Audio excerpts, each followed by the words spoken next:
Hi everyone, welcome to Mini Scroll, the daily internet culture podcast bringing you the biggest stories from social media, the creator economy, and the digital space every Monday through Thursday.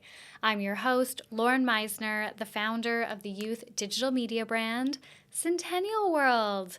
Welcome back to Mini Scroll, everyone. Okay, I have many stories for you guys, and I thought of like 4 more that I didn't even include when I was driving over here. So let's just get straight into it. But before I do, please remember to rate, review, and subscribe. It helps us so much. It helps us grow. And we are trying to get to 10,000 YouTube subscribers. So we are almost there. Please subscribe to us on YouTube. Okay, this is a very quick update to start this episode off. And then I hope to never speak about this again. But Clayton Echard, I think that's how you say his name. I don't know. Again, I'm not a Bachelor girly, so I was not part of this universe. I've just been calling him Clayton, but I was like, at some point, I probably need to start using his last name. Clayton posted private messages with Gabby Windey to prove that he's, I guess, tried to make things right with her in the past. So I guess I was wrong last week when I said that I thought that neither of them will ever address this again. Clayton responded to Gabby's TikTok, calling him out by sharing alleged DMs that he sent her trying to meet up and I guess make things right with her since their Bachelor days. So he said on Instagram, essentially saying it's justified to make fun of someone's physical appearance. Reminder, she said he looked like a toe.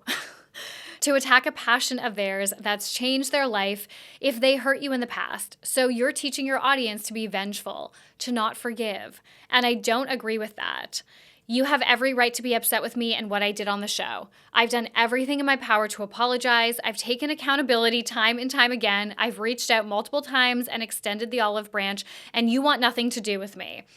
Okay, so then he posted like private messages where I guess it proves that he's reached out to her, trying to like smooth things over and meet up with her since their time on The Bachelor together. You know what it's giving? If you guys watch Summer House, it's giving West being all sooky that Sierra won't be like buddy-buddy with him after he fucked her over multiple times this past year.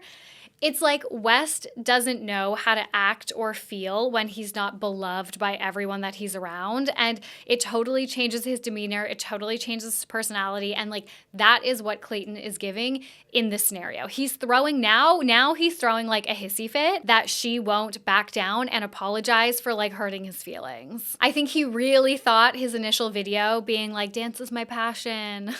You're bullying me. I really think that he thought that that was gonna, garner him a lot of sympathy. But he does not understand Gabby Windey's audience. And he does not understand Gabby Windey's new era. Okay, the next story that I have for you guys, this is everywhere. I am sure so many of you guys have seen this.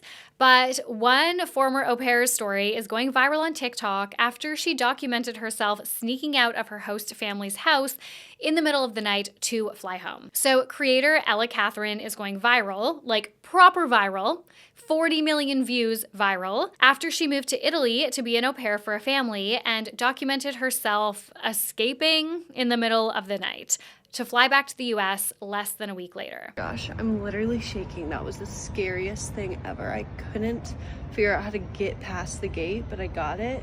And carrying all these bags, it's kind of scary. I just hope the train comes soon. So Ella is a 21-year-old American girl. She was meant to au pair for like 3 months in Milan for a family in Italy with 1 child.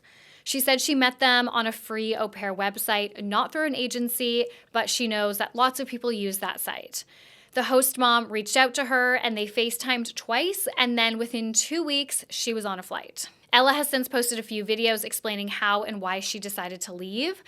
There were a few factors at play, but it seemingly came down to a lack of training and job clarity, feeling belittled, and aggression from the host mom, or alleged aggression from the host mom, being asked to work outside of her agreed hours, and regularly being alone with the host dad who didn't speak any English, so there was like a major language barrier. Ella explained that part of, why she decided to leave was that she was being blamed for things that weren't her fault. One example she shared was during a weekend trip to Portofino with the family. They were getting the child into the car, and when someone honked at them, the host mom turned around and blamed Ella, saying she wasn't paying attention or helping. But according to Ella, she had been with the child the entire time. Ella basically just made it out to be quite this like toxic environment for her, which prompted her to sneak out in the middle of the night. I think she was like, I want to say she was like 5 days in. So she said she didn't tell the family that she wanted to leave because she was uncomfortable and worried about how they would react. So she just snuck out and then sent them a text. Ella has received a lot of hate. Many people claim that she dramatized her original video where she posted about escaping. Like, people were genuinely concerned for her safety, thinking, okay, like, what kind of bad situation is she in? And then when she did her story time when she was back in the US, people were like, wait, that's it? So there was already a lot of skepticism around, Ella and her kind of expectations of being an au pair. And of course, then people start like looking into her social media. They start looking into who the host family could have been. And all these things have come out. So I guess Ella was posting on TikTok prior to going to Italy saying she was going to have like a Euro summer. And she was basically trying to figure out how she was going to do that. And then she started posting that she got this amazing opportunity to have this like beautiful Euro summer, started talking about her clothes and all this kind of stuff. So everyone's like, okay, you obviously went for like a vacation. And, when you are au pairing, like, you're taking care of someone's child. So, like, childcare needs to be the number one priority. But, okay, fine. Like, of course, like, people don't just au pair out of the kindness of their hearts. They're there to experience a different culture, a different country, to travel on the weekends, like, whatever. Part of what Ella claims is that, like, her duties were beyond what the job description said. So she said that, she was made to bathe the child, and that was not part of her job description. She said she had every Friday off, but then they were expecting her to do childcare on Friday, all these little things. And now, of course, multiple internet sleuths have dug up the job listing and the host family. And I'm not going to like put anything here. I'm not going to read it. Like, people have been reading it on TikTok, which I think is just like creepy. Like, it's not doxing the host family, but like it could be, like people could like actually figure out like who this is in real life. So I will not be doing any of that. But apparently in the job description, it does say like she will bathe the child. It says that she gets, I think, Fridays from like 4:30 p.m. off because the child gets picked up earlier from school on Fridays. So there seems to be a lot of confusion and like questions around what her expectations were there, and basically blaming her, saying like, you didn't understand what you were signing up for. Oh yeah, and in one of her first days, she was saying like she didn't know what she was supposed to do. But I guess if you think about it, like if all the duties of what you're supposed to do in the house are like listed on the job posting, and then you get there and like in theory, you are supposed to know like you take care of the kids. So I think maybe there was just like miscommunication across the board, like her host family thinking she would come in and just like take charge and start doing all those things, and she was not doing that. She was expecting direction and to be kind of like told what to do. And of course, in the first few days, like you do need to be like trained and kind of directed. I get it. But one of the first days, she said like there was nothing to do. And so she took a nap in the middle of the day.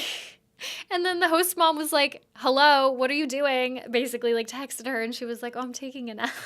Ella is definitely kind of getting dragged, but she's like leaning in, okay? So she has turned all the comments off of these videos, but she is like in her influencer era. Also, people saw actually that at the beginning of the summer before she left, or like before she, I guess it's not summer yet in the US, but like before she left for Italy, she said, this summer I want to work so hard at TikTok that I make TikTok my full-time job. So a lot of people are like, okay, did she take this job, this au pair opportunity to kind of build her TikTok? And when she figured out found out she was unable to like vlog with the kid, like maybe she even asked the parents, like who knows? Then it kind of like threw a wrench in that plan for her. But it also is like incredibly disorienting living at other people's houses. I did an exchange when I was 16. I wasn't au pairing, but I was like, because I'm obviously from Canada. And so I was in French immersion my whole schooling. So I did a French exchange where I lived with a girl and her family who was my age. We were both 16. I lived with her family for 2 months. And then she came to Canada and lived with my family for 2 months. And it is so disorienting living in a different country, in someone else's house, amongst their own things. Like, it feels very different to moving like away for university. Like, I lived away for university. Obviously, I'm an expat now, living in Sydney from Canada. And like, it's so different when it's like on your own terms, like in your own space, whether it's like your own dorm or like your own apartment or whatever. Even if you're living in a share house and stuff, it's so different than living, like slotting yourself into someone's family and their life. It's a very like disorienting experience. So I don't know if she expected how bizarre she was going to feel, like all of that was going to feel when she signed up to this. But yes, she is absolutely being dragged. But you know, she's also 21, okay, you guys? And when I was 21, I was making the most unhinged decisions. I was living away from home at university by myself. And yeah, I can't say that I wouldn't have made similar decisions. I mean, I probably wouldn't have taken a nap in the middle of like essentially a work shift. But you know, her not like having a solid plan, like doing this like spontaneously, you know, not going through like a vetted agency, like all this stuff. I'm like, yeah, but she's like 21. Like, I don't know. To me, I'm like, 21, you're just a kid. Like, you don't know, you know, you're like starting adulthood, like kind of like dipping your toe into it a little bit, and you're going to make tons of mistakes. And yeah, this is the most viral thing, at least on my side of the internet right now. Okay, the next story that I have for you guys, this is, okay, actually no, I have two Coachella adjacent stories. The first is that Addison Rae made her Coachella debut. Annabelle is like the biggest Addison Rae stan. She's like, that's my girl. So she spent the whole day today, it's Monday for us in Australia, the whole day today with 3 screens, one of them working on the podcast with me, the other on Slack with us, and then the third, she had the Coachella live stream going up, and she was like sending us screenshots being like, oh my God, my girl Addison. So Addison made her debut. That's very cool. It's also really cool to think that Sabrina Carpenter, didn't she play Espresso for the very first time at Coachella last year? Like this time last year? That's wild to think of the impact since. Okay, but the other Coachella adjacent story that I have for you guys is that Timothee Chalamet and Kylie Jenner are attending Coachella together, and there's this clip of them together in the crowd being affectionate, and I don't know, they're like amongst a million people, and it was just taken by a random fan. It did not look staged. It was not like a PR moment, and they were just being like really cute together. So you guys know, like, I don't believe in them.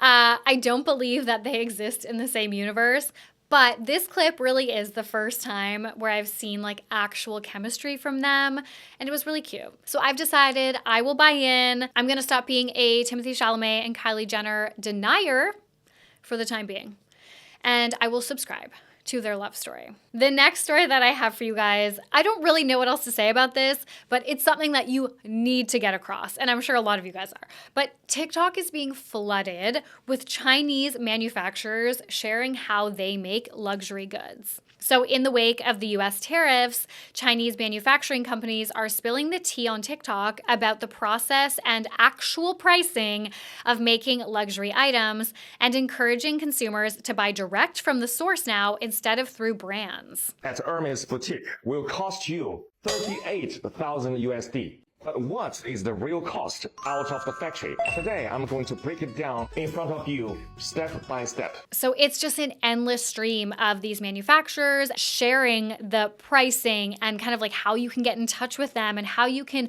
buy their products. So it's like you're seeing a Birkin being made and then it gets shipped back to Italy and they put, you know, like the logo on it and maybe some finishing touches. But they're like, yeah, if you want to buy this Birkin bag directly from, you know, us in China, get in touch and you can buy it for like 450 USD or something like that. It was probably more than that. I kind of forget. This whole situation has started quite a big conversation about, I mean, obviously the tariffs, but also kind of how like China is pushing back, and also just like the price of luxury goods or the price of branding.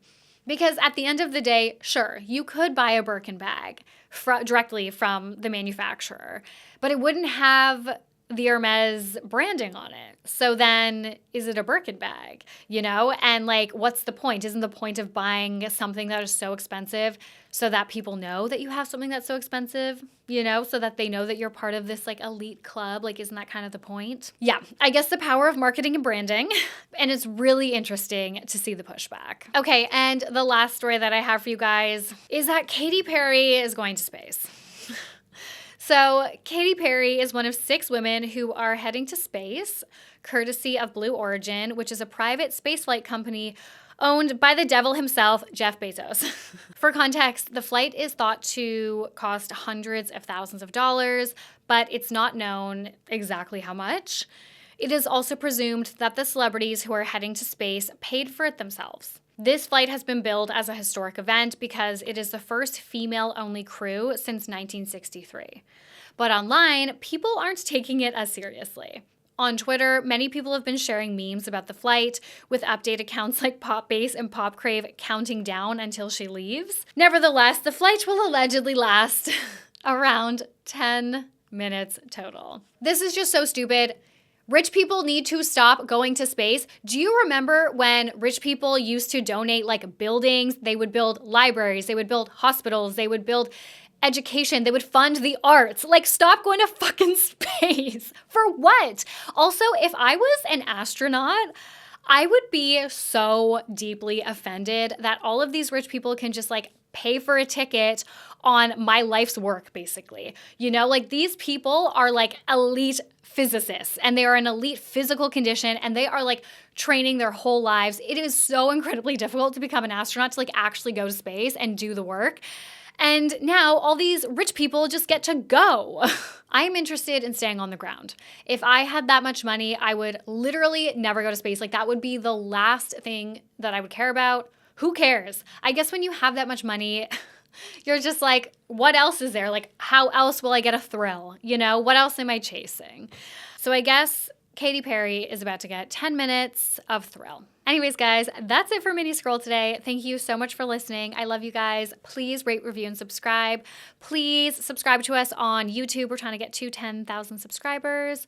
I love you guys, and I will talk to you tomorrow. Bye.